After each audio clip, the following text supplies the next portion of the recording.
सामाजिक बंधनों को तोड़ती एक अनोखी प्रेम कहानी। सोमनाथ एक संपन्न और ब्राह्मण परिवार का लड़का था। उसके पिता अयोध्या के बड़े राम मंदिर में मुख्य पंडित थे। वे हमेशा पूजा पाठ और प्रवचनों से लोगों को नैतिकता सिखाते, पर ऊंच नीच, जात पात जैसी बातों में वो विश्वास करते थे। उनके मंदिर में निम्न जाति के लोगों को जाने की अनुमति नहीं थी। रामनवमी के दिन बस बाहर से ही सामान्य लोग भगवान के दर्शन कर सकते थे। लेकिन सोमनाथ अपने पिता से बिल्कुल अलग था। वह एक पढ़ा लिखा, सभ्य और खुले विचारों वाला युवक था।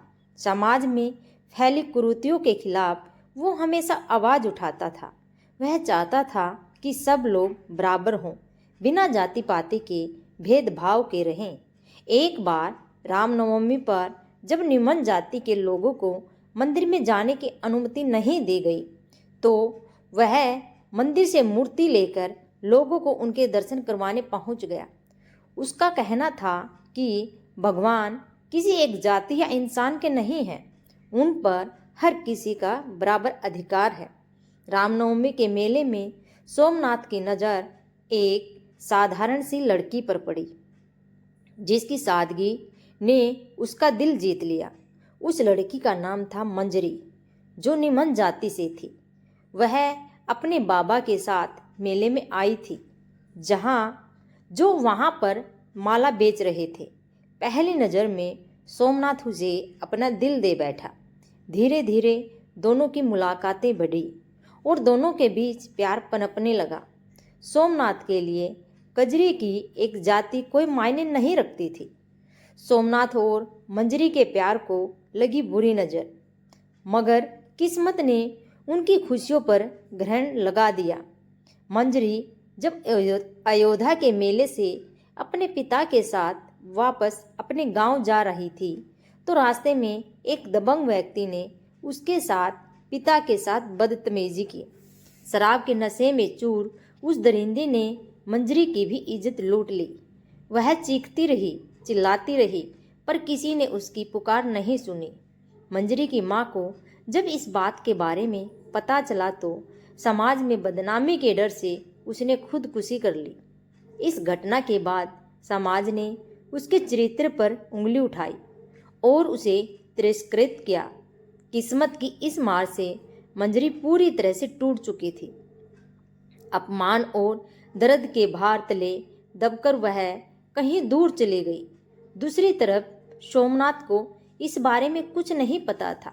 उसने मंजरी को बहुत ढूंढा, पर वो कहीं नहीं मिली। 2 साल के बाद जब एक दिन सोमनाथ अपनी चाची के गांव गया, जहां उसका सामना मंजरी से हुआ, एक हंसती खिलखिलाती लड़की अब मुरझा गई थी। मंजरी की यह हालत देखकर सोमनाथ की आंखों में आंसू आ गए। उसने मंजरी से अपने प्यार का इजहार फिर से किया, लेकिन मंजरी को डर था, अगर सोमनाथ को उसके अतीत का सच पता चल जाएगा तो वह उसे नहीं अपनाएगा। क्या होगा जब सोमनाथ को मंजरी का अतीत पता चलेगा? मंजरी ने जब सोमनाथ को अपना अतीत बताया तो वो शक पका गया, पर फिर भी उसने मंजरी से शादी करने का फैसला लिया। उसका कहना था कि उसकी आत्मा तो पवित्र है। सोमनाथ अपने परिवार को मनाने में लग गया। इसी बीच कजरी को अपना दोषी दिखाई दिया, जिसने 2 साल पहले उसकी इज्जत लूटी थी। उस दरिंदे का नाम रूप सहाय था। उसे देखकर मंजरी को अपने साथ हुए अत्याचार की याद आने लगी। उसने ठान लिया कि वह उसे उसके कर्मों की सजा देकर ही रहेगी। सोमनाथ ने कानूनी तरीका अपनाया, पर पॉलिटिकल सपोर्ट की वजह से वह बच निकला।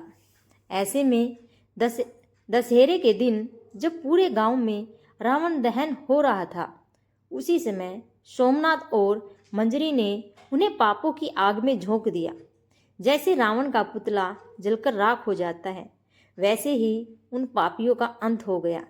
अंत में मंजरी को न्याय मिला और वह फिर से सिर उठाकर जीने लगे।